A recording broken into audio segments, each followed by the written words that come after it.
నమస్కారం. శాస్త్ర సాంకేతిక రంగంలో నానో టెక్నాలజీ ఓ అద్భుతం.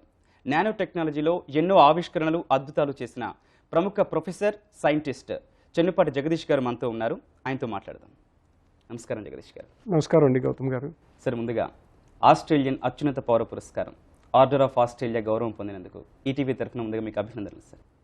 థ్యాంక్స్ అండి. సార్, శాస్త్ర సాంకేతిక రంగంలో నానో టెక్నాలజీ ఓ అద్భుతం. ప్రపంచంలో ఎన్నో రంగాలు ఈ నానో టెక్నాలజీలో ఫలితాలు చూస్తూ ఉన్నాయి. అందరూ స్మార్ట్ ఆవిష్కరణల వైపు ఆకర్షితులవుతున్నారు. సార్, ఈ రంగంలో మీరు ఇప్పటికే ఎన్నో పరిశోధనలు చేశారు. సార్, 1-2 మాటల్లో చెప్పాలంటే అసలు ఏంటి ఈ నానో టెక్నాలజీ? ఇది మానవాళికి ఏ విధంగా ఉపయోగపడుతుంది? నానో టెక్నాలజీ అంటే ఏమిటండి, మేము టెక్నాలజీ ఆఫ్ ద ఫ్యూచర్ అంటామండి ఇంగ్లీష్లో. దానికి ఏంటంటే ఈ నానో టెక్నాలజీ అన్ని ఇండస్ట్రీ సెక్టర్స్ మీద ఇంపాక్ట్ అవుతుంది అని చెప్తూ ఉంటామండి. ఇప్పుడు నానో అంటే ఏమిటంటేనండి, మీకు 1 నానోమీటర్ అంటే 1 billion times smaller than the meter size అండి. సో దాంతో మీకు దాన్ని బట్టి చాలా చాలా చిన్నవన్నమాట. మీకు మేము ఏం చెప్తామంటే engineering at the atomic and molecular scale అంటామండి.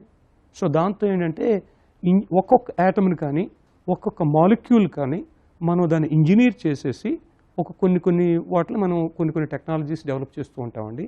అందుకని ఏంటంటే ఇది చాలా మీకు హైలీ ప్రెసిషన్ టెక్నాలజీ అండి. సో దానివల్ల ఏంటంటే దానికి అన్ని ఇండస్ట్రీ సెక్టర్స్ కూడా దాని ఇంపాక్ట్ అయ్యే విధంగా ఉంది అని చెప్పేస్తాము నానో టెక్నాలజీ. అందుకని nano technology is the technology of the future అంటూ ఉంటామండి. నానో టెక్నాలజీ ఇంతగా అభివృద్ధి చెందడానికి కారణాలు ఏంటి? ఏమైందంటేనండి, అందరూ ఒకసారి సడన్గా రియలైజ్ చేయింది ఏంటంటే, మనం కనుక యాటమ్ను మాలిక్యూల్ లెవెల్లో కనుక ఇంజనీర్ చేయగలిగితే దానికి ముందు మీకున్న పదార్థాలన్నింటినీ కూడా మీకు మ్యాటర్ని అన్నిటి కూడా బాగా అంటే మీకు ప్రాపర్టీస్ అన్ని కూడా మనం మార్పు చేసుకోవచ్చు. దానివల్ల ఏంటంటే మీకు నానో టెక్నాలజీ మీద మీకు ఎలక్ట్రానిక్స్లో ఇంపాక్ట్ అవుతుంది, కమ్యూనికేషన్స్లో ఇంపాక్ట్ అవుతుంది, మెడిసిన్లో ఇంపాక్ట్ అవుతుంది, మీకు మ్యానుఫ్యాక్చరింగ్లో ఇంపాక్ట్ అవుతుంది. సో జనరల్గా ప్రిడిక్ట్ చేసేది ఏంటంటేనండి, ఇప్పుడు మీకు ఒక నెక్స్ట్ 20 yearsలో నానో టెక్నాలజీ మీకు can create the 15% of the world's manufacturing output, $multi-trillion economic activity అవుతుందని చెప్పేసి రియలైజేషన్ రావడంతో అందరూ కూడా ప్రపంచంలో అందరూ కూడా పరిశోధన చేయడం మొదలుపెట్టారండి ఒక 20 సంవత్సరాల క్రితం. సో దాంతో మీకు అమెరికాలోను, జపాన్లోను, చైనాలోను, ఇండియాలోను, అన్ని దేశాల్లో కూడా, ఆస్ట్రేలియాలోను అన్ని దేశాల్లో కూడా మీకు రీసెర్చ్ చేయడం మొదలుపెట్టమైంది. ప్రధానంగా ఏ రంగాల్లో ఈ నానో టెక్నాలజీ ప్రభావం అధికంగా ఉంది? ఈ ఉత్పత్తులు ఎలా ఉంటాయి సార్? మీకు నానో టెక్నాలజీని నాకు చాలామంది అడుగుతూ ఉంటారండి, నానో టెక్నాలజీ ఇండస్ట్రీస్ ఎక్కడున్నాయండి అని. నేనేం చెప్తానంటే, నానో టెక్నాలజీ అని స్పెసిఫిక్గా ఒక ఇండస్ట్రీ కాదండి, ఉన్న ఎగ్జిస్టింగ్ ఇండస్ట్రీలోనే అన్ని చోట్ల నానో టెక్నాలజీ ఉంటుందండి అని చెప్తూ ఉంటాను. ఇప్పుడు మీకు కంప్యూటర్ చిప్స్ ఉన్నాయనుకోండి, ఈ రోజున మనం అందరూ కంప్యూటర్స్ వాడుతున్నాము, ఫోన్స్ వాడుతున్నాము, వీటిని వాడుతున్నాము. దాంట్లో ఉన్నటువంటి chips, the smallest size of the చిప్లో వాళ్ళు చేసే ఫీచర్స్ ఎలా ఉంటాయంటేనండి, ఒక 14 నానోమీటర్స్ నౌ కరెంట్ టెక్నాలజీ అండి. 14 అంటే 14 నానోమీటర్స్ అనమాట. 14 నానోమీటర్స్ అంటే మీకు చాలా తక్కువ సైజు కదా. అందుకని మీకు ఎలక్ట్రానిక్స్లో ఇప్పుడు ప్రస్తుతం మనం వాడేటువంటి అన్ని మీకు కంప్యూటర్స్ కానివ్వండి, కొత్త మీరు ఏదైనా కానీ ఎలక్ట్రానిక్స్ వాడుతున్నారంటే అవన్నీ కూడా నానో టెక్నాలజీ మీద బేస్డేనండి ఈరోజు. ఇప్పుడు మనకు ఓల్డ్ డేస్లో మైక్రో టెక్నాలజీ అనేవాళ్ళం అండి. అది ఏంటంటే డైమెన్షన్ తగ్గించు ఇప్పుడు నానో టెక్నాలజీకి వచ్చేసామండి. దానివల్ల ఏమవుతుందంటే మీకు అంటే more and more transistors you can pack అండి.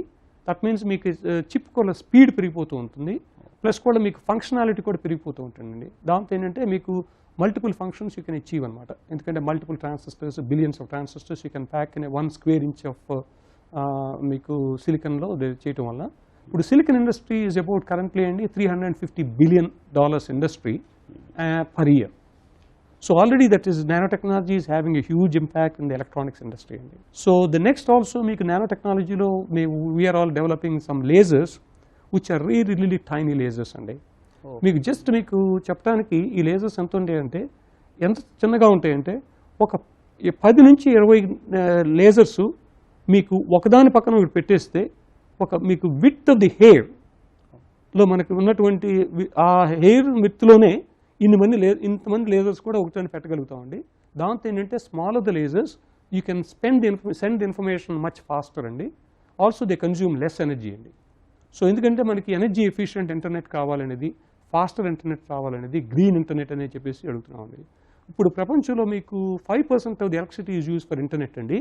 అది also it's increasing quite significantly అండి. సో దానికోసం ఏంటంటే కొత్త న్యూ డివైసెస్ మనం తయారు చేస్తే వాళ్ళు ఫాస్ట్గాను డెవలప్ చేసుకోవచ్చు. మళ్ళీ లో ఎనర్జీ కన్సంప్షన్ అయితే that's much better for the environment also అనేది అవుతుందండి. ఇంకోటి లైటింగ్లో ఒక ఏరియాలో కూడా nano technology has great impact అండి. సాలిడ్ స్టేట్ లైటింగ్ అని చెప్పేసి మీకు ఎల్ఈడి లైట్స్తో చేయటం వల్ల మీకు ఇన్కాన్సెంట్ ల్యాంప్స్ మనం నార్మల్ లైట్ బల్బ్ వాడుకుంటే అది 5% ఎఫిషియెంట్ అండి. That means 95% of the energy is wasted అనమాట in the form of heat. So now LED lights ఇప్పుడు మీకు 25% ఎఫిషియెంట్ ఆల్రెడీ అవైలబుల్ అండి. We are already working towards making the 50% efficient lights అండి. So that means you will be using the energy much more efficiently అనమాట. Solar cell is another area అండి. మీకు printable solar cells, so దాంతో అంటే plastic solar cells అవన్నీ develop చేస్తున్నామండి. ఇదే nano technology వాళ్ళు డెవలప్ వల్లనే అవన్నీ కూడా డెవలప్ అవుతూ ఉన్నాయండి. ఇలాగ మీకు ప్రతి రంగంలోనూ నానో టెక్నాలజీ ఇంపాక్ట్ ఉందండి. ఇంకా మెడికల్ ఫీల్డ్లో కూడా మీకు టార్గెటెడ్ డ్రగ్ డెలివరీ అని చెప్పేసి క్యాన్సర్కి మీకు చక్కగా ఓన్లీ క్యాన్సర్ సెల్స్కి వెళ్ళి ఓన్లీ దాని ఒక్కదాని మీద ఎఫెక్ట్ అవడంతో సైడ్ ఎఫెక్ట్స్ తగ్గిపోతూ ఉంటాయి. ప్లస్ మీకు కూడా అమౌంట్ ఆఫ్ మెడిసిన్ వాడటానికి కూడా తగ్గుతూ ఉంటుంది. దాంట్లో కూడా మీకంటే వ్యయం కూడా తగ్గిపోతూ ఉంటుంది అనమాట. సో దాంతో అది కూడా ఒక టార్గెటెడ్ డ్రగ్ డెలివరీ అనేది ఒకటి డెవలప్ చేస్తూ ఉన్నారండి. సో అలాగే మీకు ప్రతి ఇండస్ట్రీ సెక్టర్లోనూ nano technology is going to have an impact అండి, ఇంక్లూడింగ్ అగ్రికల్చర్. అందుకనే మేము ఏమంటామంటే nano technology is the technology of the future. రక్షణ అవసరాలు, పౌర అవసరాలు, ఈ రెండింటిలో ఏ రంగం వైపు ఈ నానో టెక్నాలజీ పరిశోధనలు సాగుతున్నాయి? ఇప్పుడు రక్షణ వ్యవహారాల్లో ఏంటంటేనండి సెన్సర్స్ కావాలండి. ఇప్పుడు మీకు ఎక్స్ప్లోజివ్స్ ఉన్నాయనుకోండి, ఇప్పుడు మీకు ఏంటంటే మీకు అక్కడ దగ్గరికి వెళ్ళి ఎక్స్ప్లోజివ్ కాకుండా కొంచెం ఆ ఎక్స్ప్లోజివ్స్ ఉండటం వల్ల 1-2 మాలిక్యూల్స్ ఎయిర్లోకి వచ్చినాయి అనుకోండి, మీకు దూరం నుంచి means detection from a long distance అనమాట. అది చేయగలిగితే ఏంటంటే మీకు దగ్గరలో ఎక్స్ప్లోజివ్స్ ఉన్నాయని చెప్పేసి మనం జాగ్రత్తగా ఉంటాం కానివ్వండి, లేదు అంటే దాన్ని ప్రొటెక్ట్ చేయటం కానీ చేసుకోవచ్చు అండి. దట్ వన్ ఏరియాలో అవుతుంది. ఇప్పుడు మీకు కావాలంటే ఇప్పుడు డ్రోన్స్ అవన్నీ డెవలప్ అవుతూ ఉన్నాయండి. సో దాంతో ఏంటంటే మనుషులు వెళ్ళి వేసి మీకు వెళ్లకుండానే ఈ డ్రోన్స్ని పంపించి కూడా మనం చేయొచ్చు అనమాట. దాంట్లో కూడా మీకు చాలా అవకాశాలు ఉన్నాయండి. పీపుల్ వెళ్ళి అక్కడికి వెళ్ళి చేయాల్సినవి లేకుండా అంటే మీకు మెషిన్స్ అండ్ ఇంటెలిజెంట్ మెషిన్స్ వెళ్ళి వాటి మనకు కావాల్సిన ఏ పని జరగాలంటే అవి చేసి వచ్చేస్తాయండి. అందుకని చెప్పేసి రక్షణ రంగంలో నానో టెక్నాలజీ కూడా చాలా ఇంపాక్ట్ అవుతుందని అవకాశాలు ఉన్నాయండి. సరే, ఈ నానో టెక్నాలజీలో మీ పరిశోధనల గురించి చెప్తారా? మా పరిశోధనలో నుంచి మేము కొన్ని ఇతర వేరు రంగాల్లో పనిచేస్తూ ఉన్నామండి. ఒకటి ఏమిటంటే మీకు we are making the smallest lasers in the world అండి. మీకు ఇవాళ రోజున మీకు ఇంటర్నెట్ కానివ్వండి, లాంగ్ డిస్టెన్స్ ఫోన్ కాల్ కానివ్వండి, అవన్నీ కూడా మీకు ఆప్టికల్ ఫైబర్ ద్వారా ఇన్ఫర్మేషన్ వెళ్తూ ఉంటుందండి. లేజర్ లైట్ ద్వారా పంపిస్తూ ఉంటామండి. మీకు స్మాల్ లేజర్ చేసేస్తే ఏమవుతుందంటే దాన్ని హై స్పీడ్గా మీకు ఇన్ఫర్మేషన్ పంపించవచ్చు. స్మాల్ లేజ్ కాబట్టి ఇట్ కన్జ్యూమ్ లెస్ ఎనర్జీ కూడా అండి. సో దట్స్ వెరీ బెనిఫిషియల్ అనమాట. And another area which we are doing ఏం చేస్తున్నామంటే సోలార్ ఎనర్జీకి అండి. We are using nano technology to really make high efficient solar cells, but also as I mentioned to you that we are also splitting water to really generate hydrogen so that which acts like a clean energy source. And another area which we are working on and using nanotechnology to really be able to engineer the neurons అండి. ఇప్పుడు మీకు బ్రెయిన్లో neurons ఉన్నాయి కదా, ఇప్పుడు దాంట్లో ఏంటంటే మీకు నార్మల్గా ఈ న్యూరాన్స్ అన్ని ర్యాండమ్గా వెళ్ళిపోతూ ఉంటాయండి, అటు ఇటుగా వెళ్ళిపోతూ ఉంటాయి. ఇప్పుడు నానో టెక్నాలజీ వాడి ఇలా మేము ఏం చేస్తున్నామంటే చాలా చక్కగా ఒక నెట్వర్క్స్ తయారు చేస్తున్నామండి. దాంతో అది న్యూ కనెక్షన్స్ డెవలప్ చేయడంతో ఎప్పుడన్నా మీకు బ్రెయిన్ డ్యామేజ్ అయింది అనుకోండి, అండ్ ఏ పార్ట్లో బ్రెయిన్ డ్యామేజ్ అయింది ఆ న్యూరాన్స్ని మనం బయట పెంచేసి న్యూ కనెక్షన్ చేసేసి తర్వాత న్యూరల్ ప్యాచ్ చేసేస్తే ఏమవుతుందంటే ఆ బ్రెయిన్ డ్యామేజ్ తగ్గిపోయి తర్వాత మీకు అంటే న్యూ ఫంక్షనాలిటీ కూడా వచ్చేసే అవకాశాలు ఉన్నాయండి. సో అలాగా కొన్ని వేరు అంటే మల్టిపుల్ రంగాల మీద ఇంపాక్ట్ అయ్యే విధంగా మా రీసెర్చ్ మీద ఇంపాక్ట్ ఉందండి. సార్, మీరు ఆవిష్కరించిన కొత్త తరం ఆప్టికల్ డివైసెస్ కమ్యూనికేషన్ కానీ డేటా స్టోరేజ్లో కానీ ఎలాంటి విప్లవాత్మక మార్పులు తీసుకురాబోతున్నాయి సార్? సో మీకు ఇప్పుడు ప్రస్తుతం మనం వాడే ఇంటర్నెట్ ఎలా ఉందంటేనండి, మీకు మేము 40 gigabits per second అని చెప్పేసి ఇన్ఫర్మేషన్ పంపిస్తూ ఉంటామండి. ఇప్పుడు దానికి ఏంటంటే ఇప్పుడు మా టార్గెట్ ఏమిటంటే 1000 times gigabits per second ఎలాగ పంపించాలి ఇన్ఫర్మేషన్. సో దేర్ బై ఏంటంటే ఇప్పుడు మీకు డౌన్లోడ్ చేస్తున్నారు అనుకోండి, మూవీ డౌన్లోడ్ చేసుకుంటున్నారు, ఏది డౌన్లోడ్ చేసుకున్నా కొంచెం టైం పట్టేస్తుంది పిక్చర్స్ డౌన్లోడ్ చేసుకోవడానికి. ఇప్పుడు ఈ కొత్త ఇది వచ్చేస్తే ఏమవుతుందంటే మీకు చాలా ఫాస్ట్ కమ్యూనికేషన్స్ అయిపోతాయి. ప్లస్ ఇంకోటి మేము టెరాహెర్ట్జ్ టెక్నాలజీ అని చెప్పేసి డెవలప్ చేస్తున్నామండి. అది వైర్లెస్ కమ్యూనికేషన్స్ అనమాట.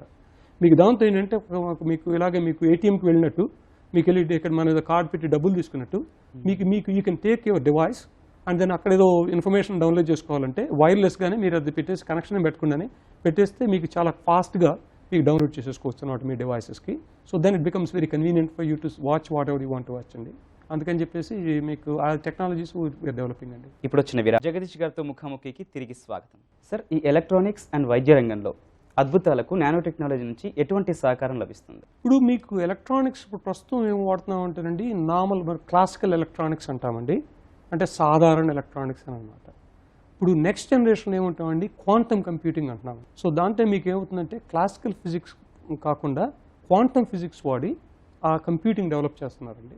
ఇప్పుడు ఫ్యూచర్లో ఏంటంటే ఈ నానో టెక్నాలజీ మీద ఈ క్వాంటమ్ కంప్యూటింగ్ అని మీకు డెవలప్ చేయగలిగితే దాంతో ఏంటంటే మీకు ఈ కాంప్లెక్స్ ప్రాబ్లమ్స్ ఏమైనా సాల్వ్ చేయాలంటే మీకు వెదర్ గురించి, వెదర్ ప్రిడిక్షన్ గురించి కానివ్వండి, మెడికల్గా మీకు ఏదైనా కొత్త ఫార్మస్యూటికల్స్ డెవలప్ చేయడానికి కానివ్వండి, లేదు అంటే మీకు ఆస్ట్రానమీలో ప్లానెట్స్ డిస్కవరీలు కానివ్వండి, మీకు బయాలజీలో డిఎన్ఏ మనకి చేస్తున్నారు కదా, అంటే జన్యుశాస్త్రం మీద పనిచేస్తున్నారు కదా, ఆ జన్యుశాస్త్రం మీద పనిచేస్తున్న దాని మీద ఇప్పుడు మీకు ప్రతి మనిషికి కొన్ని జన్యువులు ఉన్నాయి, జీన్స్ ఉన్నాయి కదా, అంటే ప్రతి మనిషి గురించి అంటే ఆ జీన్స్ని బట్టి ఏంటి వాళ్ళ ఫ్యూచర్గా హెల్త్ ఎలా ఉంటుంది, ప్లస్ దాని మీద ఏంటంటే ఏ పొటెన్షియల్గా మీకు అనారోగ్యం వచ్చే అవకాశాలు ఉన్నాయి అన్నట్టు వాటికి ఏంటంటే కూడా మీకు ఇలాగ క్వాంటమ్ కంప్యూటింగ్ మీద రీసెర్చ్ చేస్తే ఆ క్వాంటమ్ కంప్యూటర్స్ వాడగలిగితే దాంతో ఏంటంటే అవన్నీ కూడా కొంచెం మీకు ప్రిడిక్ట్ చేయగలుగుతాయండి. అందుకని చెప్పేసి క్వాంటమ్ కంప్యూటింగ్ అనేది ఫ్యూచర్ కంప్యూటింగ్ అంటున్నాం. దాంతో ఏంటంటే మీకు చాలా కాంప్లెక్స్ ప్రాబ్లమ్స్ అన్ని ఈజీగా సాల్వ్ చేసుకోవడానికి అవకాశం దొరుకుతుంది అనమాట.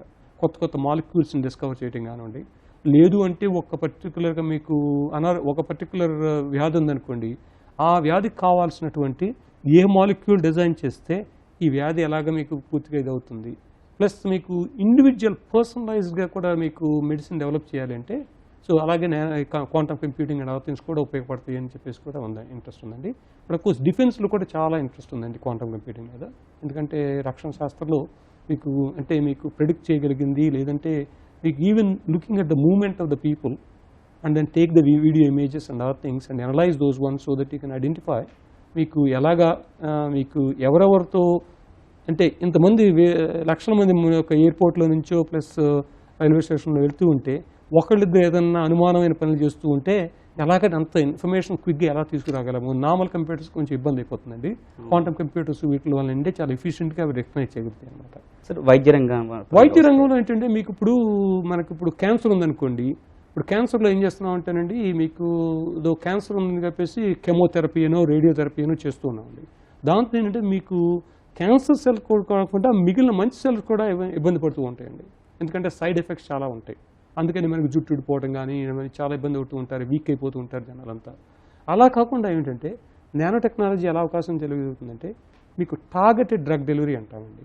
అంతే ఏమిటంటే ఇప్పుడు మీకు ఉన్నటువంటి కెమికల్ మీకు వెళ్ళి మీకు కెమోథెరపీలో చేస్తున్నాం అనుకోండి, దాన్ని ఏంటంటే అంత బాడీ మీద కాకుండా చిన్న నానో క్యాప్సూల్లో పెట్టేసి ఆ నానో క్యాప్సూల్ ఏం చేస్తుందంటేనండి దాన్ని లోపలికి పంపిస్తే అది ఇంకెక్కడికి వెళ్ళి అటాచ్ అవుతుందండి, ఓన్లీ క్యాన్సర్ సెల్ మీదకి అటాచ్ అవుతుందండి. సో దాంతో ఏంటంటే తర్వాత మనకి ఆ డ్రగ్ని యాక్టివేట్ చేస్తే మీకు ఏమవుతుందంటే ఆ క్యాన్సర్ సెల్ ఒక్కటే మీకు డ్యామేజ్ అవుతుందండి, మిగిలిన బాడీకి ఏమి ఎఫెక్ట్ ఉండదండి. సో దాంతో ఏంటంటే మీకు సైడ్ ఎఫెక్ట్స్ తగ్గిపోతాయి, ప్లస్ అంటే ఎక్కువ అమౌంట్ ఆఫ్ డ్రగ్ వాడలేదు కాబట్టి ఓన్లీ టార్గెటెడ్గా స్మాల్ అమౌంట్స్ వాడుతున్నాయి కాబట్టి ఖర్చు కూడా తగ్గిపోతుంది. సో అందుకని చెప్పేసి the targeted drug delivery in medicine is one of the important things అండి. దట్స్ వన్ ఏరియా అనమాట. అనదర్ ఏరియా అండి మీకు మ్యాగ్నెటిక్ పార్టికల్స్ అండి, నానో పార్టికల్స్ని మీకు చిన్నవి వీటిని మీకు ఈ మ్యాగ్నెటిక్ పార్టికల్స్ ఏం చేస్తారంటే మీకు బ్రెయిన్ ట్యూమర్ ఉందనుకోండి, ఈ నానో పార్టికల్స్ కూడా మీరు ఏం చేయొచ్చు అంటే ఈ టార్గెట్ చేసేస్తే ఏంటంటే అవి ఓన్లీ ఎక్కడ బ్రెయిన్ ట్యూమర్కే అటాచ్ అవుతాయండి. మీకు బయట నుంచి మ్యాగ్నెటిక్ ఫీల్డ్ కనుక మనం ఆన్ ఆఫ్ చేసామనుకోండి దాన్ని హీట్ జనరేట్ చేస్తుందండి ఈ నానో పార్టికల్స్లో. ఆ హీట్తో ఏంటంటే ట్యూమర్ మీరు బర్న్ చేసేయచ్చు, మీకు రెస్ట్ ఆఫ్ ది బ్రెయిన్ మీకు నార్మల్గానే ఉంటుంది అనమాట. దాంతో ఏంటంటే మీకు బ్రెయిన్ సర్జరీ చేయటం, పొటెన్షియల్గా ప్రాబ్లమ్స్ రావటం ఇవన్నీ కూడా లేకుండా ఉంటుంది అనమాట. That's one area which people are also working అండి. అంటే సెన్సింగ్ ఈజ్ అనదర్ ఏరియా అండి.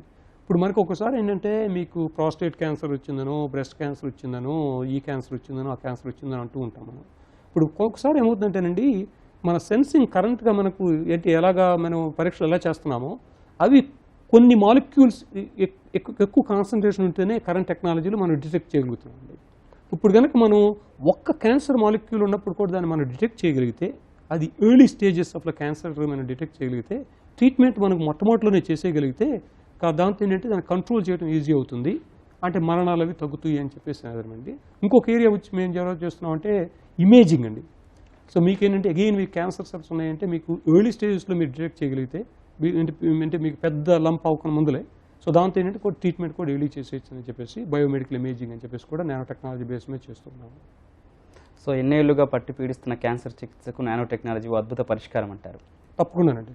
సార్, క్యాన్సర్ అనే కాకుండా వేరే ఇతర వ్యాధుల వైపు ఈ నానో టెక్నాలజీ ఏమైనా దృష్టి సారిస్తుందా? తప్పకుండానండి. ఇప్పుడు మీకు హార్ట్ ప్రాబ్లమ్స్ ఉన్నాయనుకోండి, ఇప్పుడు మీకు హార్ట్లో మీకు ఏమైనా బ్లాకేజెస్ ఉన్నాయంటే ల్యూమినిసెంట్ మెటీరియల్స్ అని పంపిస్తూ ఉంటారండి. వాటిని చూసేసి బయట నుంచి దాన్ని ఎక్సైట్ చేస్తే దాంట్లో మీకు కనపడుతూ ఉంటుంది ఎక్కడ బ్లాకేజ్ ఉంది ఇలా అనమాట. ఇప్పుడు మీకు నానో పార్టికల్స్ క్వాంటమ్ డాట్స్ అంటామండి. ఇది నానో పార్టికల్స్ అవి చాలా మీకు చాలా చిన్నవి అనమాట. ప్లస్ మీకు అవి చాలా బ్రైట్ లైట్ ఎమిట్ చేస్తాయి అన్నమాట. సో దాంతో ఏంటంటే ఆ లైట్ బాగా ఎక్కువ కాంతితో రావడంతో మీకు చిన్న బ్లాకేజెస్ ఉన్నా కానీ ఈజీగా తెలిసిపోతుంది అనమాట. సో దాంతో ఏంటంటే మీకు కూడా హార్ట్ ప్రాబ్లమ్స్ వీటిని కూడా ఎర్లీ స్టేజెస్లో మీకు డెవలప్ చేయొచ్చు. సో దాంతో మీకు దానికి ఇట్ ఆల్సో వెరీ హెల్ప్ఫుల్ అండి. ఎనదర్ ఏరియా అంటే మీకు మెడిసిన్లో మీకు వెన్నుపూస ఇబ్బంది పడిపోయి ఏదో మీకు బాధలు ఉంటాయి అంటే మీకు ఏదో ఏ పార్ట్ బాడీ చేయట్లేదు అని చెప్పేసి ఇప్పుడు నానో టెక్నాలజీ బేస్డ్ మీద మీకు పాలిమర్ మెటీరియల్స్ అని చేసి వాటిని ఆ వెన్నుపూసలో ఎక్కడ ప్రాబ్లం ఉందో ఈ నానో మెటీరియల్స్ పెట్టేస్తే ఆ కనెక్షన్స్ చేసుకోవచ్చు. ప్లస్ కూడా ఏంటంటే అది కూడా మీకు శక్తి కూడా ఇచ్చేస్తుంది అనమాట వెన్నుపూసకి. సో నానో టెక్నాలజీకి మెడిసిన్లో చాలా ఇంపాక్ట్ అంటే ఉన్నాయండి.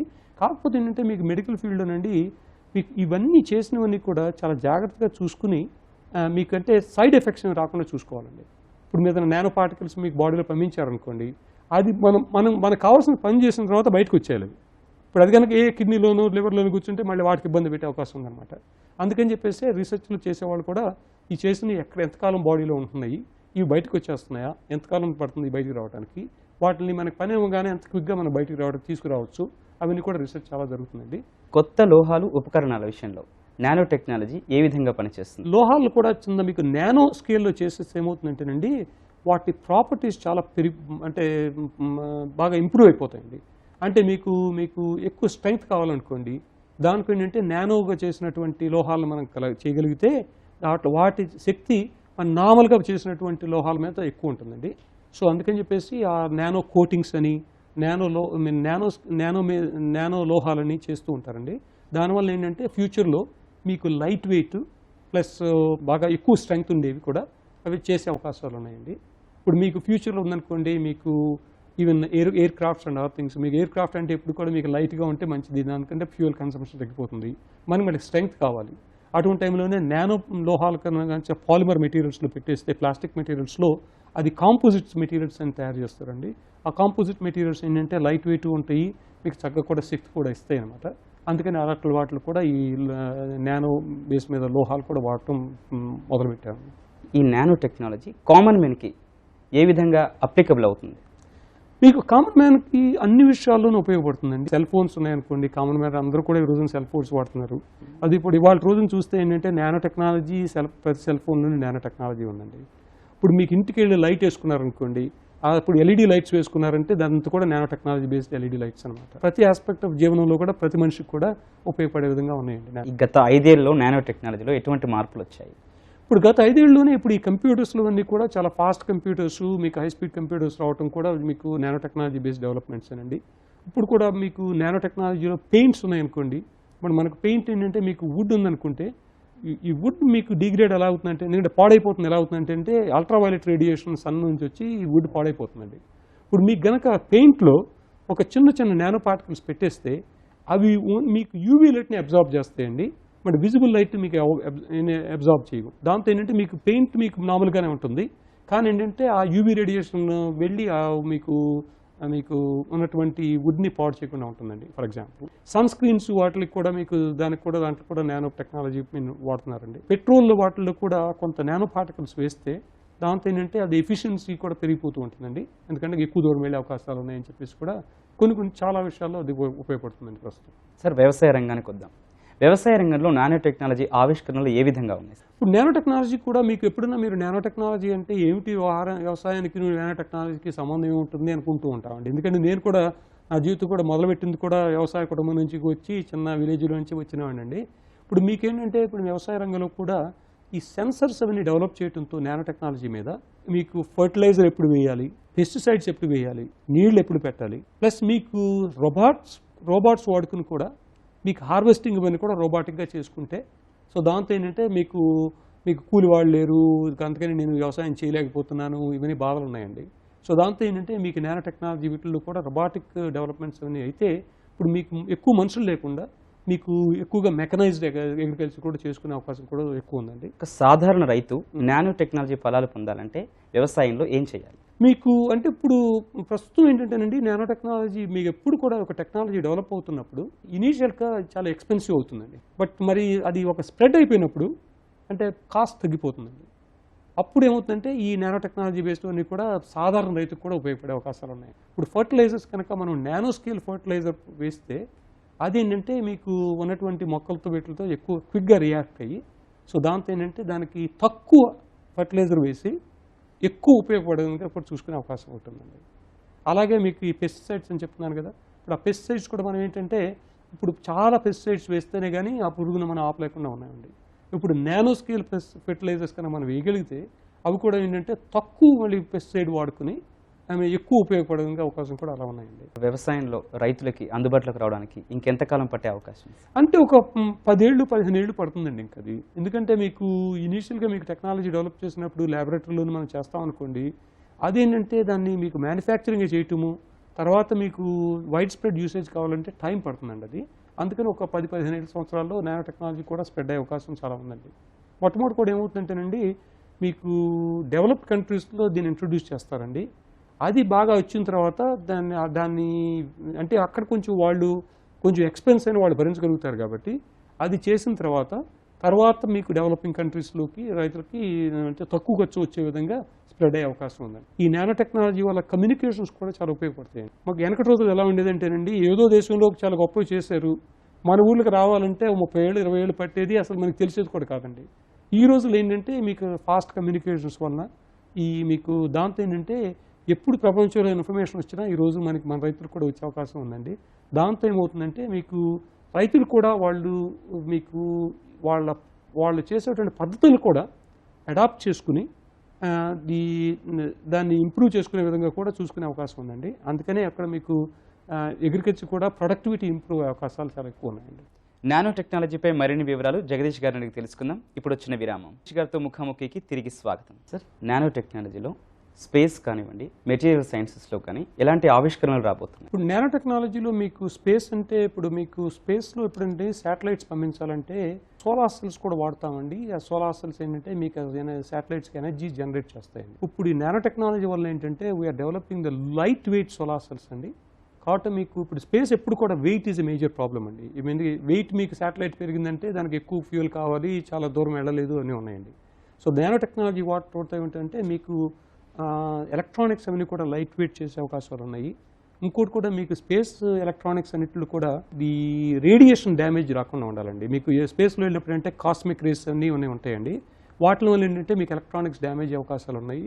ప్లస్ సోలార్ సెల్స్ కూడా మీకు లైట్ వెయిట్ సోలార్ సెల్స్ కావాలి. కాబట్టి నానో టెక్నాలజీ బేస్ మీద ఎలక్ట్రానిక్స్ కూడా మీకు అంత రేడియేషన్ డ్యామేజ్ లేకుండా ఉంటాయని చెప్పేసి కాస్మిక్ రే డ్యామేజ్ లేకుండా అనేది ఒకటి. ప్లస్ ఈ లైట్ వెయిట్ కూడా మీకు హై ఎఫిషియన్సీ సోలార్ సెల్స్ చేయడంతో దీని కాస్ట్ కొంచెం ఎక్కువైనా, ఎందుకంటే మీకు శాటిలైట్ కాస్ట్ చాలా హై కాబట్టి కొంచెం ఆ సోలార్ సెల్ కాస్ట్ కొంచెం ఎక్కువైనా పెద్ద వాళ్ళకేం ఇబ్బంది ఉండదండి. దాంతో ఏంటంటే ఈ శాటిలైట్స్ మీకు లాస్ట్ ఫర్ లాంగ్ టైం అండి. ఇప్పుడు సెన్సర్స్ అండి, ఇప్పుడు నాసా వీళ్ళు కూడా ఇప్పుడు మీకు మార్స్ సెన్సర్స్ వీటికి పంపిస్తున్నారంటే ఇప్పుడు అక్కడ ఏంటంటే మీకు రోవరు పంపించారండి. దాని మీద కూడా నానో టెక్నాలజీ బేస్ మీద సెన్సర్స్ పెడితే ఏంటంటే అక్కడ వాటర్ ఉందా లేదా, అట్మాస్ఫియర్లో ఏమేమి కెమికల్స్ ఉన్నాయి, ఈ మార్స్ మనకి మనం వెళ్ళి ఉండే అవకాశాలు ఉన్నాయా లేదా అన్నీ చూసుకోవడానికి ఏంటంటే ఆ ఇన్ఫర్మేషన్ పంపించే ఉండాలండి. ప్లస్ కూడా ఏంటంటే ఈ సెన్సర్స్ కూడా ఏంటంటే నాట్ ఓన్లీ మీకు కెమికల్ ఏం మాలిక్యూల్స్ అని డిటెక్ట్ చేయడం కూడా కాకుండా మీకు దాంతో వైర్లెస్గా కూడా కమ్యూనికేషన్ పంపించే అవకాశాలు ఉన్నాయండి. సో దాంతో ఏంటంటే ఈ స్పేస్ అప్లికేషన్స్లో nano technology has huge impact అండి. నాసా వాళ్ళు ఒక డెడికేటెడ్గా నానో టెక్నాలజీ సెంటర్ అది పెట్టడం, యాక్చువల్గా మనకి మీకు ఇండియన్ ఒక ఆయన దానికి డైరెక్టర్ కూడా పనిచేయడం కూడా తెలిసింది, డాక్టర్ మెయ్యప్పన్ అని చెప్పేసి ఉన్నారండి. సో అలాగే స్పేస్ అప్లికేషన్స్లో చాలా ఉన్నాయండి. ఇంకోటి మీకు ఇన్ఫ్రారెడ్ ఇమేజింగ్, మీకు ఇన్ఫ్రారెడ్ రేడియేషన్ ఏంటంటే మీకు మనం చూసేది కాదండి అది, కానీ ఏంటంటే దాని వేడి ఎలా ఉందని చెప్పేసి దాన్ని ఇన్ఫ్రారెడ్ ఇమేజింగ్తో చూస్తామండి. అలాగే దాంట్లో కూడా మీకు ఈ నానో టెక్నాలజీ ఇప్పుడు చాలా ఎక్కువగా వాడటం, దాంతో ఏంటంటే మీకు రిమోట్ సెన్సింగ్ అప్లికేషన్స్ ఉన్నాయనుకోండి, ఎక్కడెక్కడ వెజిటేషన్ ఉంది, ఎక్కడెక్కడ మొక్కలు ఉన్నాయి, ఎక్కడెక్కడ మొక్కలు లేవు, లేదు అంటే ఎక్కడ నీళ్లు ఉన్నాయి, ఎక్కడ నీళ్ళు లేవు, వీటన్నిటి కూడా మీరు వాళ్ళు మీకు స్కానింగ్ చేస్తూ ఉంటారండి స్పేస్ శాటిలైట్స్ వాడి. వాటిలో కూడా ఏంటంటే ఇన్ఫ్రారెడ్ సెన్సరింగ్ టెక్నాలజీ మీకు ఇంప్రూవ్ అయితే దానికి కూడా మీకు చాలా ఉపయోగపడే అవకాశం ఉంది. ఇన్ఫ్యాక్ట్ మీరు ఇందాక అడిగినట్టు మీకు అలాంటి రిమోట్ సెన్సింగ్ వల్ల కూడా ఏంటంటే రైతులకు కూడా ఉపయోగపడే అవకాశం ఉందండి. ఈ ఏరియాలో మీకు నీళ్ళు ఉన్నాయి కాబట్టి ఇక్కడే మీరు తవ్వుకుని మీరు బాగా బోర్లు వేసుకోండి, లేదంటే ఇక్కడ మీకు వెజిటేషన్ ఉంది, సో దాంట్లో ఏంటంటే ఇక్కడ వెజిటేషన్ లేదు, ఇక్కడ వెజిటేషన్ ఉందంటే ఇక్కడ మొక్కలు ఉన్నాయి, ఇక్కడ మొక్కలు లేవు, దీనివల్ల కూడా ఎలాంటి ఏ చోట ఎక్కడ మొక్కలు ఉంటే అక్కడ మీకు వర్షం పడే అవకాశం ఉందండి. సో దాంతో ఏంటంటే కూడా ఎక్కడికి వెళ్ళి మనం వ్యవసాయం చేసుకోవచ్చు, ఎక్కడ చేసుకోకూడదని కూడా కొంచెం తెలిసే అవకాశాలు కూడా ఉన్నాయండి. సార్, వ్యవసాయ రంగానికి వచ్చాం కాబట్టి ఒక క్వశ్చన్. సార్, వ్యవసాయ రంగంలో ప్రధానంగా అతివృష్టి లేకపోతే అనావృష్టి, మన రైతులు ఎప్పుడు కూడా అధిక వర్షాభావ పరిస్థితులు కానీ లేకపోతే అసలు వర్షం రాకపోవడం కానీ దీనివల్ల బాగా ఇబ్బందులు పడుతున్నారు సార్. నానో టెక్నాలజీ వల్ల ఈ రంగంలో వ్యవసాయ రంగానికి వచ్చేసి నానో టెక్నాలజీ ద్వారా ఈ వాతావరణ ప్రతికూలతను అధిగమించే అవకాశం ఉందంటారా? కొంత అవకాశాలు ఉన్నాయండి. ఈ అతివృష్టి అనావృష్టి రావడానికి కూడా కారణం ఏంటంటేనండి క్లైమేట్ చేంజ్ వల్ల కూడా వస్తూ ఉందండి. ఈ క్లైమేట్ చేంజ్ ఎందుకు వస్తుంది అంటే మనం చేసేటువంటి పనుల వల్లేనండి. ఇప్పుడు మీకు ఇన్ఎఫిషియెంట్ కార్స్ వాడుకుని పొల్యూషన్ చేసుకుని ప్లస్ అంటే మీకు చాలా వాటి మీద దానివల్ల కూడా మీకు ఎన్విరాన్మెంట్ మీద ఇంపాక్ట్ అయ్యి ఆ వాతావరణం మీద ఇంపాక్ట్ అయ్యి దానివల్ల కూడా మనకి వాతావరణం మాడిపోతూ ఉందండి. ఫాసిల్ ఫ్యూయల్స్ అంటే మీకు బొగ్గు కానీ ఆయిల్ కానీ వాటి మీద ఎనర్జీ చేయకుండా సోలార్ ఎనర్జీ వల్ల చేయటము, లేదంటే ఫోటో ఎలక్ట్రోకెమిస్ట్రీ అని చెప్పేసి మీకు అదే మీకు వాటర్ని స్ప్లిట్ చేసి హైడ్రోజన్ ఆక్సిజన్ అలాంటి వాటి నుంచి క్లీన్ ఎనర్జీ సోర్సెస్ చేసుకుంటే మనం green house gas emissions reduce చేసుకోవచ్చండి. సో దాంతో ఏమవుతుందంటే మీకు దానివల్ల కూడా ఎన్విరాన్మెంట్ మీద కూడా కొంత మీకు వాతావరణానికి కూడా మీకు కొంత అంటే మార్పు తెచ్చే అవకాశం ఒకటి ఉంటుందండి. దానికి కూడా కాకుండా ఏమవుతుందంటేనండి ఇప్పుడు మీకు సిల్వర్ ఐరైడ్ నానో పార్టికల్స్ అని సిల్వర్ ఐరైడ్ అని ఒక మెటీరియల్ ఉందండి. మీకు దాన్ని కనుక కొంచెం మీకు మేఘాల్లో వేస్తే ఆ మేఘాలు మీకు చందగా వర్షం తీసుకొచ్చే అవకాశాలు కొన్ని ఉన్నాయండి. అది కొంచెం మీకు 60s, 70s అది రీసెర్చ్ చేశారండి. ఇప్పుడు ఈ మధ్య దాని మీద అంత తగ్గించారు. ఇప్పుడు మళ్ళీ కూడా ఇప్పుడు ఏమంటున్నారంటే ఇప్పుడు నానో టెక్నాలజీ ఇలాంటి నానో పార్టికల్స్ని కనుక మనం స్ప్రే చేస్తే ఈ మీకు ఎక్కడ మేఘాలు ఉంటే అక్కడ మనం వర్షం తీసుకురావచ్చా అని చెప్పేసి కూడా రీసెర్చ్ జరుగుతుందండి. అది ఫ్యూచర్లో అది వచ్చే అవకాశాలు ఉన్నాయండి. కానీ మీరు ఎప్పుడైనా కానీ మనం ఎప్పుడైనా సరే మన వాతావరణాన్ని మన సరౌండింగ్ ఎన్విరాన్మెంట్ని మనం మాడిఫై చేసినప్పుడు దానివల్ల ఇంకేమైనా అదర్ ఇబ్బందులు పెడుతుందా అనేది కూడా మనం ఎప్పుడు చూసుకోవాలండి. ఎందుకు ఒక్కదాన్ని చిన్నగా నేరోగా చూసి ఇది చేసేస్తే భలే ఉంటుంది అనుకుంటే దానివల్ల ఇంకా వేరే ఇబ్బందులు వచ్చే అవకాశం వచ్చినాయి అనుకోండి, దాన్ని ఒకటి మనకు ఉపయోగపడింది మనం మిగిలిన చోట ఇబ్బంది పడే అవకాశాలు ఉంది. సార్, అంతరిక్ష రంగంపై నానో టెక్నాలజీ ప్రభావం చూసాం. రోడ్డుపై నడిచే కార్లు, మోటార్ సైకిల్స్ కానీ వీటి సామర్థ్యంపై నానో టెక్నాలజీ ప్రభావం ఏ విధంగా ఉండే అవకాశం ఉంది సార్? చాలా ఉందండి. ఇప్పుడు ప్రస్తుతం మనం మీకు మోటార్ సైకిల్స్ కానివ్వండి, కార్లు కానివ్వండి, వీటిల్లో మనం పెట్రోల్ కానీ డీజిల్ కానీ వాడుకుంటున్నామండి. వీటిని వాడడం వల్ల ఏమవుతుందంటే మీకు చాలా పొల్యూషన్ ఒకటి బాగా డెవలప్ అయిపోతుంది. దానివల్ల ఏంటంటే హెల్త్ మీద కూడా ఇంపాక్ట్ అవుతుంది. ఇప్పుడు మన చిన్నపిల్లలు కూడా మీకు ఏంటంటే బ్రీదింగ్ ప్రాబ్లమ్స్ రావటము, ఆస్తమా రావటం, ఎందుకంటే చాలా పొల్యూటెడ్ ఎయిర్ కూడా బ్రీత్ చేస్తూ ఉన్నారండి. ఇప్పుడు బ్యాటరీ టెక్నాలజీ నానో టెక్నాలజీ మీద డెవలప్ అవుతూ ఉందండి. ఆ బ్యాటరీ టెక్నాలజీకి మనకు ఒకసారి కనుక మాకు బాగా ఇంప్రూవ్ చేసుకోగలిగితే, కెపాసిటీ కనుక మనం ఇంక్రీజ్ చేసుకోగలిగితే మీకు ఏంటంటే మీకు electric motor cycles, electric cars వచ్చే అవకాశం ఉందండి. ఆల్రెడీ మీకు టెస్లా అని చెప్పేసి అమెరికన్ కంపెనీ ఒకటి ఎలక్ట్రిక్ కార్స్ ఆల్రెడీ మీకు డెవలప్ చేయడం అది చేస్తూ ఉందండి. అలాగే మీకు మోటార్ సైకిల్స్ కూడా మీకు ఎలక్ట్రికల్ మోటార్ సైకిల్స్ వచ్చే అవకాశం ఉందండి. దాంతో ఏంటంటే మీకు ఈ పెట్రోల్ బర్న్ చేసి మీకు పొల్యూటెడ్గా మీకు ఎగ్జాస్ట్ గ్యాసెస్ రాకుండా తగ్గిపోతాయండి. ప్లస్ కూడా మీరు సోలార్ ఎనర్జీ వాడుకుని ఇంటి దగ్గర మీకు సోలార్ ఎనర్జీ మీద కనుక ఉండి ఆ బ్యాటరీ ఛార్జ్ చేసుకునే అవకాశం ఉంటే అంతా క్లీన్ ఎనర్జీ అండి. సన్లైట్ ద్వారానేమో సోలార్ ఎనర్జీ మీకు ఎలక్ట్రిసిటీ వస్తుంది, ఆ ఎలక్ట్రిసిటీతోనేమో మీరు బ్యాటరీ ఛార్జ్ చేసుకోగలుగుతున్నారు, ఆ బ్యాటరీ వాడుకుని కార్లు పెడుతున్నారంటే మీకు ఈజీగా అయిపోతుందండి. అది ఒక ఏరియా అన్నమాట. ఇంకొక ఏరియా అంటే ఫ్యూయల్ సెల్స్ అని చెప్పేసి, అగైన్ ఈ ఫ్యూయల్ సెల్స్లో కూడా ఏంటంటే అల్టిమేట్గా ఏంటంటే మీకు వాటర్ వాడి ఆ వాటర్తో మనం వాహనాలను నడిపించగలమా, అది ఆ నానో టెక్నాలజీ మీద కూడా రీసెర్చ్ జరుగుతూ ఉందండి ప్రస్తుతం. అండ్ అఫ్కోర్స్ కొంతకాలం పడుతుందండి ఇవన్నీ మీకు, ఎందుకంటే ఇప్పుడు ఎఫిషియన్సీగా మీకు చాలా తక్కువ ఉందండి వాటిలో. అది దాని గురించి కూడా కొంత రీసెర్చ్ బాగా జరుగుతుంది. ఇప్పుడు మీకు కొన్ని కార్లు మీకు టొయోటా అని ఇవన్నీ కూడా మీకు ఈ ఫ్యూయల్ సెల్ మీకు పెట్రోల్ కాంబినేషన్తో కూడా కొన్ని కార్లు నడుపుతూ ఉన్నారండి. అగైన్ నానో టెక్నాలజీ చాలా ఇంప్రూవ్ చేస్తూ ఉందండి. సార్, మెటీరియల్ సైన్స్పై నానో టెక్నాలజీ ప్రభావం ఎంతవరకు ఉంది? సాధారణ పౌరులకి ఎటువంటి ఉపకరణాలు ఈ నానో టెక్నాలజీ ద్వారా రాబోతున్నాయి? మీకు ఒక విధంగా అనుకోవచ్చు అంటే మీకు ఈ రోజున మీకు మెటీరియల్ సైన్స్లో మీకు ఏది చేసినా కానీ నానో స్కేల్లోనే చేస్తున్నారండి. మేము ఏమంటామంటే నానో మెటీరియల్స్ అంటూ ఉంటామండి. ఈ నానో మెటీరియల్స్ వన్ అడ్వాంటేజ్ ఏంటంటే మీకు సెన్సర్స్ కానివ్వండి, plus then large surface area ఉంటుందండి. ఏంటంటే ఏరియా మీకు పైన అంతా కూడా ఎక్కువ యాటమ్స్ సర్ఫేస్లో ఉంటుంది కదా లోపల కంటే, వాల్యూమ్లో కంటే. దాంతో ఏంటంటే మీకు సెన్సర్స్కి వీటికి ఉపయోగపడం గాను, కెమికల్ రియాక్షన్కి ఉపయోగపడం గాను, ఎలక్ట్రానిక్గా స్పీడ్గా చేసే అవకాశాలు గాను. సో అన్నింటిలో కూడా మెటీరియల్ సైన్స్ చాలా ఉపయోగపడుతుందండి. నానో టెక్నాలజీ మీకు ప్రతి దాంట్లో మెటీరియల్ సైన్స్లో బయో మెటీరియల్స్ డెవలప్ చేయడం కానివ్వండి, మీకు స్కాఫోల్డ్స్ చేస్తే, బయో స్కాఫోల్డ్స్ చేస్తే ఆ స్కాఫోల్డ్ వలన మీరు బోన్ కూడా మీరు గ్రో చేసేసారనుకోండి. దాంతో ఏంటంటే మీకు ఎక్కడైనా బ్రోకెన్ బోన్ ఉంది, ఇది ఉంది దానివల్ల కూడా వీటిని కూడా ఉపయోగపడే చాలా అవకాశాలు ఉన్నాయండి. మళ్ళీ మీకు electronic materials, structural materials, bio materials అన్నిటిలో కూడా నానో టెక్నాలజీ ఇంపాక్ట్ చాలా ఉందండి. సాధారణ పౌరుడికి ఎలా ఉపయోగపడుతుందంటేనండి, మీకు కాలు ఏదో తీసేయాల్సి వచ్చిందనుకోండి, ఇప్పుడు దానికి ఏంటంటే మనకు ప్రాస్థెటిక్స్ ఏదో పెడుతూ ఉన్నామండి. అవి చాలా హెవీగా ఉంటాయండి.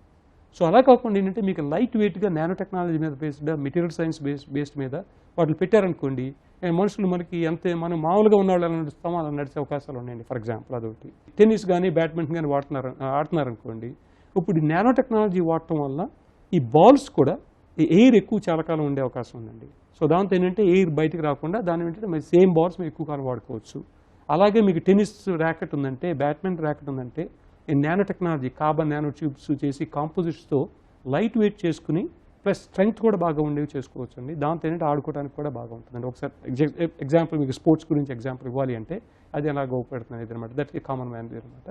సో మీకు ఇన్ ద ఫ్యూచర్లో కూడా మీకు ఈ నానో టెక్నాలజీ బేస్డ్ మీద కార్లు కూడా ఉన్నాయనుకోండి, మోటార్ సైకిల్స్ ఉన్నాయనుకోండి, మీకు లైట్ వెయిట్ చేయగలిగితే వాటికి పవర్ కన్సంప్షన్ తగ్గిపోతుందండి. ఇప్పుడు మీ ఫుడ్ ప్యాకేజింగ్ కూడా, ఇప్పుడు మీకు ఫుడ్ ఎలా డిగ్రేడ్ మీకు ఉందనుకోండి, పాలు ఉన్నాయనుకోండి, అండ్ మీకు ఏదైనా తిండి పదార్థాలు ఉన్నాయనుకోండి, అవి ఎందుకు పాడైపోతాయి అంటేనండి, మీకు ది ప్లాస్టిక్ ప్యాకేజీలో చిన్న చిన్న హోల్స్ ఉండటంతో అది ఆక్సిజన్ మాలిక్యూల్స్ బయట నుంచి బయటకు వెళ్ళిపోతాయండి. అది ఏంటంటే ఆ ఫుడ్ని ఆక్సిడైజ్ చేసేస్తాయి.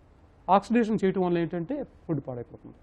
అలాగే మీకు ఇప్పుడు నానో టెక్నాలజీ బేస్డ్ ప్యాకేజింగ్ ఉందనుకోండి, మీకు ఏంటంటే ఆ గాలి లోపలికి వెళ్ళనే ఉండదు. సో మీకు వారం రోజులు వాడుకునే పాలు మీకు 10 రోజులు 20 రోజులు వాడినా కానీ పాడవు అనమాట. అలాగే మీకు చాలా ఫుడ్ వేస్టేజ్ అవుతూ ఉంటుందండి గ్లోబల్లీ. ఇప్పుడు ఆ వేస్టేజ్ కూడా మనం తగ్గించుకోవడానికి అవకాశం ఉందన్నమాట. అది ఒక సింపుల్ ఎగ్జాంపుల్ ఇఫెక్ట్ ఇవ్వండి. సార్, ఈ విశ్వవిద్యాలయాలు కళాశాలల్లో బోధన పద్ధతులు ఏ విధంగా ఉన్నాయి సార్ నానో టెక్నాలజీకి సంబంధించి? ఇప్పుడు నేను ఆస్ట్రేలియాలో పనిచేస్తున్నానండి, ఆస్ట్రేలియా నేషనల్ యూనివర్సిటీలో. ఇప్పుడు చాలా చోట్ల కూడా పిహెచ్డి ప్రోగ్రామ్స్లో కూడా నానో టెక్నాలజీ మీద చాలా ఉన్నాయండి. ఇప్పుడు మా యూనివర్సిటీలో కూడా మంచి పిహెచ్డి ప్రోగ్రామ్స్ ఉన్నాయి. నా దగ్గర పనిచేసే పిహెచ్డి స్టూడెంట్స్ అందరూ కూడా నానో టెక్నాలజీలో పనిచేస్తూ ఉన్నారండి. ఇప్పుడు ఆస్ట్రేలియా కూడా ఏం చేస్తుందంటేనండి, మీకు బ్యాచిలర్స్ డిగ్రీ నానో టెక్నాలజీని మొదలుపెట్టారండి.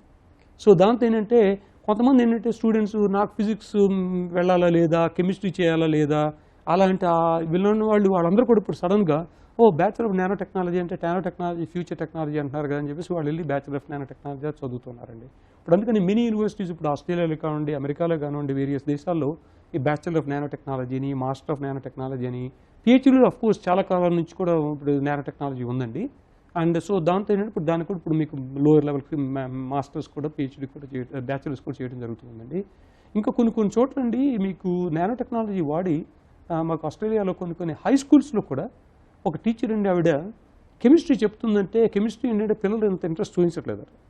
అప్పుడు ఆవిడ ఏం చేసిందంటే నానో టెక్నాలజీ వాడి కొన్ని రియాక్షన్స్ నానో టెక్నాలజీ బేస్ మీద రియాక్షన్స్ చేసి దాంతో ఏంటంటే దానికి ఆ కెమిస్ట్రీ మీద కూడా ఇంట్రెస్ట్ పెంచే అవకాశం దొరుకుతుందండి.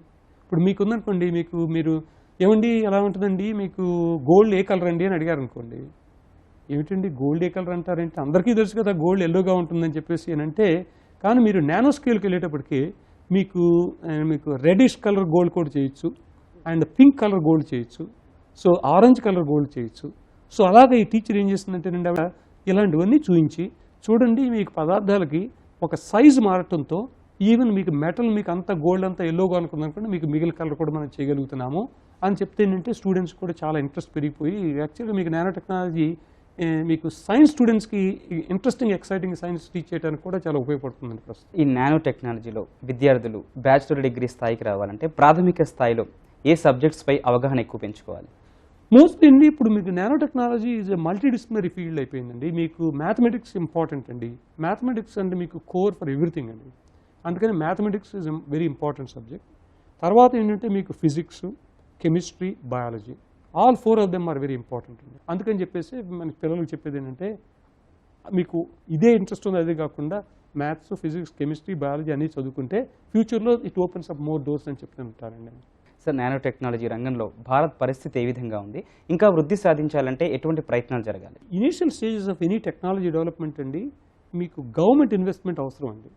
ఎందుకంటే మీకు ఈ టెక్నాలజీకి మీకు సడన్గా మీకు it takes about 20 years to really develop this things. That means అంటే ఇండస్ట్రీ వాళ్ళు అంత ఇన్వెస్ట్ చేయరండి. ఎందుకంటే 20 ఏళ్ళలో మనం ఉంటామో లేదో ప్లస్ అంత అంటే ఇప్పుడు 20 ఏళ్ళ తర్వాత ఎలా ఉంటుందో తెలియదు కాబట్టి వాళ్ళు కొంచెం హెసిటేట్ చేస్తారండి.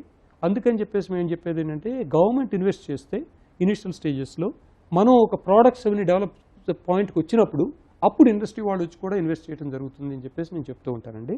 ఇప్పుడు భారతదేశంలో కూడా నేను ఇప్పుడు ఈ ఆస్ట్రేలియన్ హై కమిషన్ వాళ్ళు, న్యూఢిల్లీ వాళ్ళను, చెన్నై ఆఫీస్ వాళ్ళు కూడా నన్ను ఈ వేరియస్ సిటీస్కి వెళ్ళి చెన్నై, బెంగళూరు, హైదరాబాద్, ముంబై అండ్ ఢిల్లీ వెళ్ళి అన్ని ఇన్స్టిట్యూట్కి విజిట్ చేసి టాక్స్ ఇవ్వమని చెప్పేసి చెప్తున్నారండి. ఇప్పుడు నేను వెళ్ళిన చోటు కూడా ఇండియాలో కూడా చాలా నానో టెక్నాలజీ ఇంప్రూవ్మెంట్స్ చాలా ఉన్నాయండి. నేను ఐఐటి మెడ్రాస్ వెళ్ళాను, అన్నా యూనివర్సిటీ వెళ్ళాను, Indian institute of science Bengaluru వెళ్ళాను, Jawaharlal Nehru centre for advance scientific research in Bengaluru వెళ్ళాను, యూనివర్సిటీ ఆఫ్ హైదరాబాద్ వెళ్ళాను. ఎక్కడికి వెళ్ళినా కానీ చాలా ఇప్పుడు సెంటర్ ఫర్ నానో టెక్నాలజీని డెవలప్ చేయడం, చాలా రీసెర్చ్ డెవలప్మెంట్ ఉందండి. కాకపోతే కంటిన్యూస్గా మీకు గవర్నమెంట్స్ కంటిన్యూ టు ఇన్వెస్ట్ చేస్తూ ఉండాలండి. ఎందుకంటే చేస్తే ఏంటంటే మీకు రీసెర్చర్స్ ఏంటంటే ఓన్లీ మీకు ఇనీషియల్ డెవలప్మెంట్ కాకుండా తర్వాత ప్రోడక్ట్ డెవలప్మెంట్ వచ్చే వరకు కూడా వాళ్ళు చేయగలుగుతారండి. సార్, మీకు ఆస్ట్రేలియా ప్రభుత్వ సహకారం ఏ విధంగా ఉంది సార్? ఆస్ట్రేలియా నాకు ఇప్పుడు నేను గత 26 సంవత్సరాల నుంచి నేను ఆస్ట్రేలియాలో ఉన్నానండి. ఆస్ట్రేలియన్ గవర్నమెంట్ నాకు చాలా రీసెర్చ్కి వేరియస్ రీసెర్చ్ ఫీల్డ్స్లో నేను పనిచేస్తే ప్రతిసారి కూడా చాలా సపోర్ట్ నాకు చాలా ఇచ్చిందండి. అండ్ ఆస్ట్రేలియా కూడా నానో టెక్నాలజీని ఐడెంటిఫై చేసి ప్రయారిటీ ఏరియా అని చెప్పేసి వాళ్ళకి చాలా ఇన్వెస్ట్మెంట్ కూడా జరిగిందండి. నేను ఆస్ట్రేలియన్ నేషనల్ ఫ్యాబ్రికేషన్ ఫెసిలిటీ అని ఒకటి నేను కెనడాలో ఒకటి నడుపుతానండి. నేను దాని డైరెక్టర్గా ఉన్నాను. వాళ్ళు కూడా చాలా investment more than $100 million investment చేశారండి. సో ఆస్ట్రేలియన్ గవర్నమెంట్ సపోర్ట్ చాలా బాగుందండి. ఇప్పుడు ఇంకోటి కూడా ఆస్ట్రేలియన్ గవర్నమెంట్ కూడా ఏముంటుందంటేనండి, ఇప్పుడు ఆస్ట్రేలియాకి ఇండియాకి ఎలా దగ్గరికి తీసుకురాగలము, సైన్స్ అండ్ టెక్నాలజీలో ఇద్దరం కలిసి చేసుకుంటే ఇద్దరికీ మంచిగా ఉంటుంది అని చెప్పేసి రియలైజేషన్తోనే Australia India strategic research fund అని ఒకటి మొదలుపెట్టారండి. సో దాని పర్పస్ ఏంటంటే ఆస్ట్రేలియన్ సైంటిస్ట్, ఇండియన్ సైంటిస్ట్ ఇద్దరు కూడా ప్రాజెక్ట్స్ మీద పనిచేసుకుని, లేదంటే ఇండియన్ సైంటిస్ట్ ఆస్ట్రేలియాకి వచ్చి కొంత ట్రైనింగ్కి, కొంతమంది ఆస్ట్రేలియన్ సైంటిస్ట్ ఇండియాకి వచ్చి ట్రైనింగ్కి. సో దాంతో ఏంటంటే కొంచెం బాండ్ బాగా పెరుగుతుంది, దాంతో ఏంటంటే అందరికీ ఉపయోగపడుతుందని చెప్పేసి ఆస్ట్రేలియన్ గవర్నమెంట్కి చాలా ఇంట్రెస్ట్ ఉందండి. నేను కూడా ఈ వెళ్ళిన చోట కూడా అలాగే చెప్తున్నానండి. ఎందుకంటే నాకు ఇండియా మై హోమ్ కంట్రీ అంటానండి, మాకు ఇప్పుడు ఆస్ట్రేలియా మై హోమ్ అండి. సో దట్స్ వై ఈ రెండు కూడా దగ్గరికి వస్తే నాకు కూడా చాలా ఆనందంగా ఉంటుంది.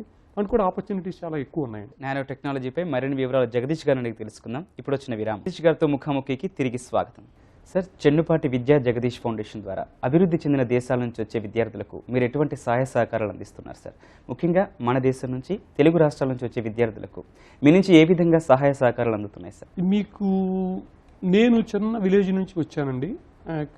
తర్వాత నేను నా హై స్కూల్లో ఒక టీచర్స్ ఇంట్లో ఉండి నేను చదువుకున్నానండి. చాగండి సామిరెడ్డి గారు అని చెప్పేసి మ్యాథ్స్ టీచర్ ఉన్నారు హై స్కూల్లో.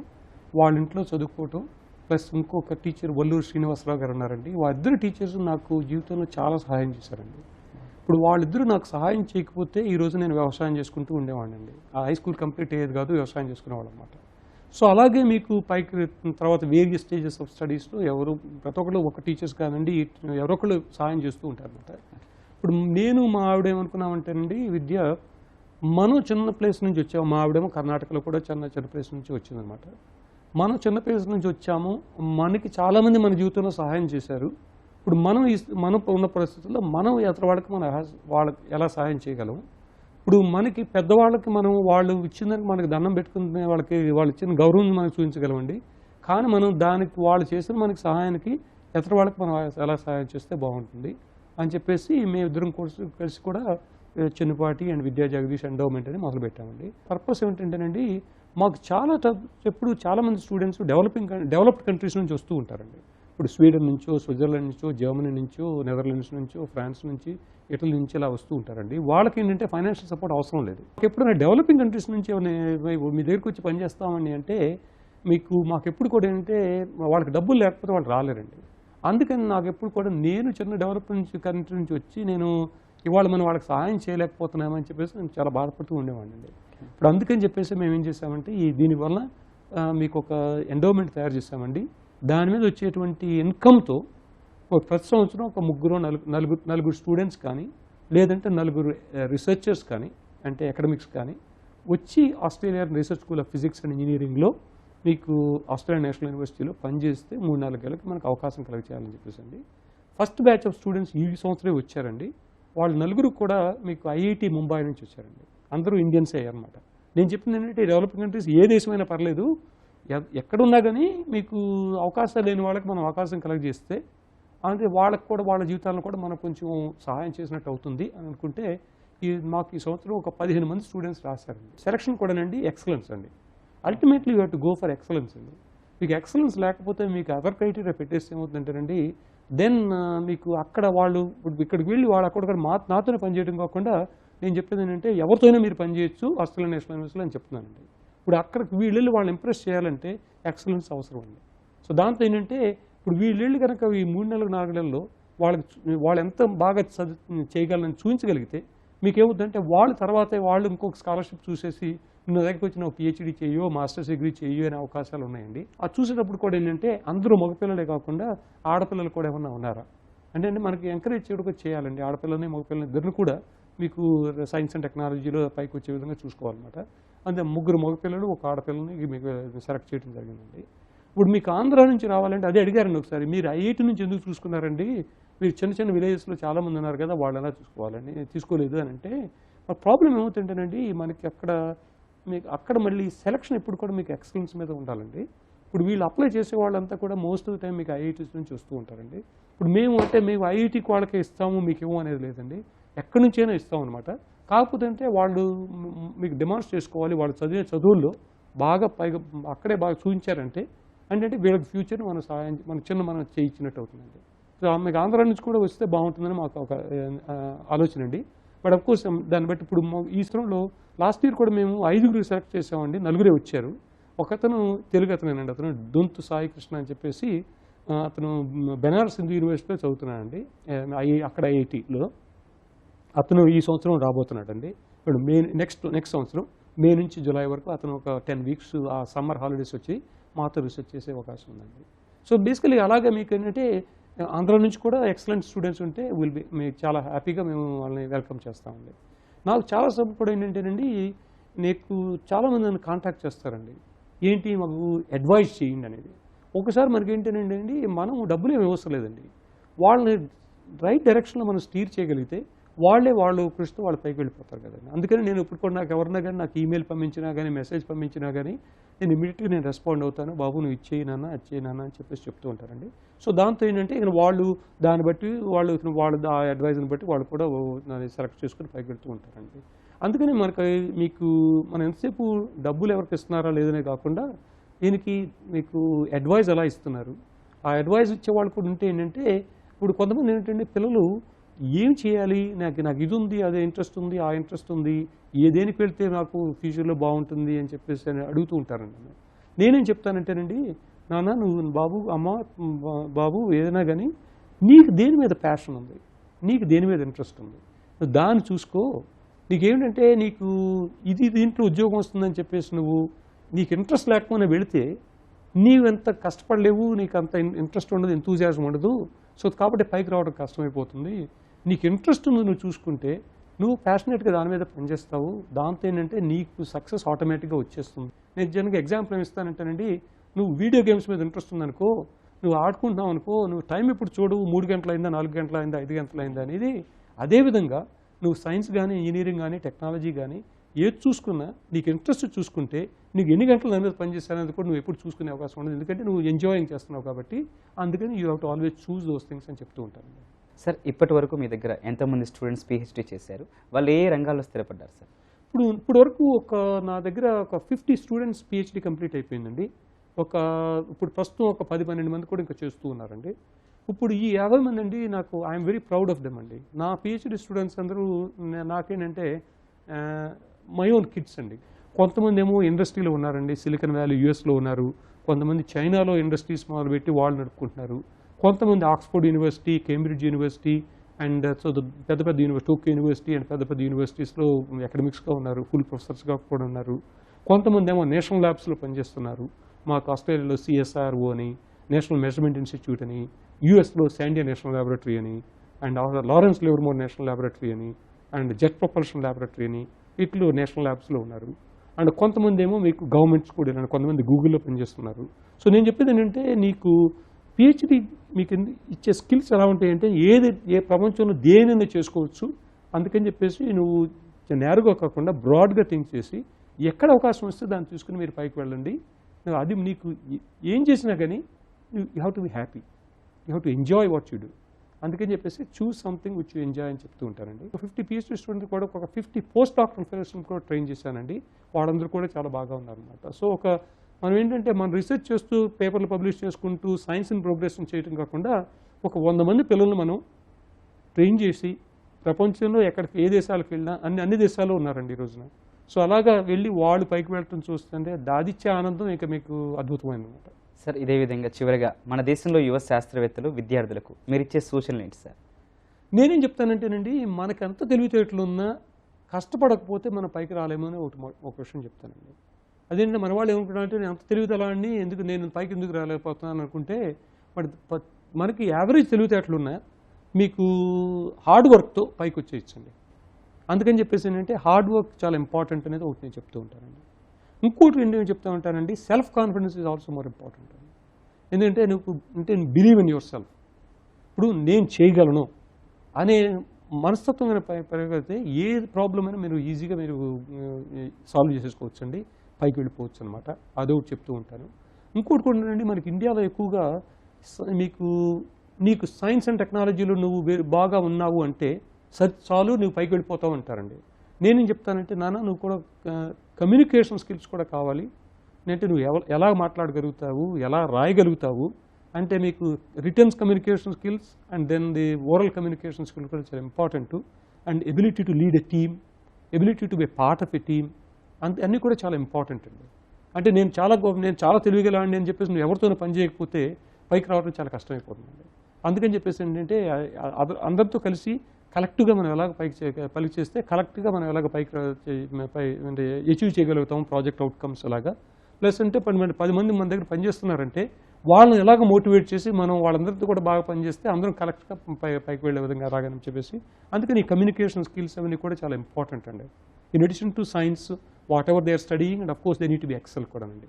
ఇప్పుడు ఏంటంటే నేను కొంచెం చదువుతున్నాను కానీ నేను గొప్పవాడిని పైగా చెప్పాలంటే అది జరిగే విషయం కాదండి.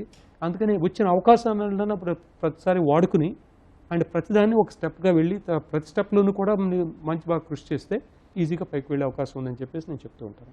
భవిష్యత్తులో నానో టెక్నాలజీ ఏ విధంగా ఉండబోతోంది? మీకు భవిష్యత్తులో నానో టెక్నాలజీకి మీకు చాలా ఇంపాక్ట్ అయ్యే విధంగా ఉందండి. మీకు నానో టెక్నాలజీ మీకు ఏ రంగంలోకి వెళ్ళినా నానో టెక్నాలజీ అవసరం వస్తుందండి. అంటే ఉపయోగపడే విధంగా ఉందండి. మీకు ప్రింటింగ్ దగ్గర నుంచి ఈవెన్ మీ కమ్యూనికేషన్స్లో కూడా నానో టెక్నాలజీ ఇంపాక్ట్ కూడా చాలా ఉందండి. ఇప్పుడు ఎందుకంటే మీకు వీడియో ఆన్ డిమాండ్ అని అంటూ ఉంటాము. సో అలాగే ఇప్పటివరకు కొంతవరకు ఉంది, అది ఇంకా కూడా ఇంప్రూవ్ అయ్యే అవకాశాలు ఉన్నాయన్నమాట. ఇంకోటి వర్చువల్ రియాలిటీ అని చెప్పేసి మీకు ఇప్పుడు ఎంతసేపు ఏంటంటే ఇప్పుడు స్కైప్ వీటితోనూ మనం ఏదో ఒక ఊర్లో నుంచి మీకు కమ్యూనికేషన్ చేసుకుంటూ ఉన్నాము. అంటే గ్రాండ్ పేరెంట్స్ విలేజ్లో ఉండి గ్రాండ్ చిల్డ్రన్ ఎక్కడ అమెరికాలోనో ఆస్ట్రేలియాలో ఉన్నా వాళ్ళ బర్త్డేలని స్కైప్ ద్వారా చూడటం అవుతుంది. ఫ్యూచర్లో వర్చువల్ రియాలిటీ వీటితో అంటే అందరూ ఒకే రూమ్లో ఉన్నారా అనే ఫీలింగ్ వచ్చే అవకాశాలు కూడా చాలా ఉన్నాయండి. Nano technology is going to have that. అందుకనే మీకు it improves the quality of life in many ways అండి. Energy, environment and health care and so even including education. And already we are talking about in education అండి. ఇంట్లో కూర్చునే మనం చదువుకునే అవకాశాలు వచ్చే కూడా ఉన్నాయండి. ఎందుకంటే మీకు డౌన్లోడ్ కేపబిలిటీ ఎంత ఉంటుందంటే ఇప్పుడు మీకు MITలో లెక్చర్ ఇస్తున్నారు, ANUలో లెక్చర్ ఇస్తున్నారు అంటే మీకు చిన్న విలేజ్లో కూర్చుని కూడా ఆ రోజున ఆ లెక్చర్ వినే అవకాశాలు కూడా అలా ఉన్నాయండి. నానో టెక్నాలజీ మీద చాలా ఉపయోగపడే అవకాశాలు. థ్యాంక్స్ అండి. నానో టెక్నాలజీ భవిష్యత్ అంతా నానో టెక్నాలజీ అంటున్నారు ప్రముఖ శాస్త్రవేత్త ప్రొఫెసర్ చెన్నుపాటి జగదీష్ గారు. ఇది జగదీష్ గారితో ముఖాముఖి. నమస్కారం.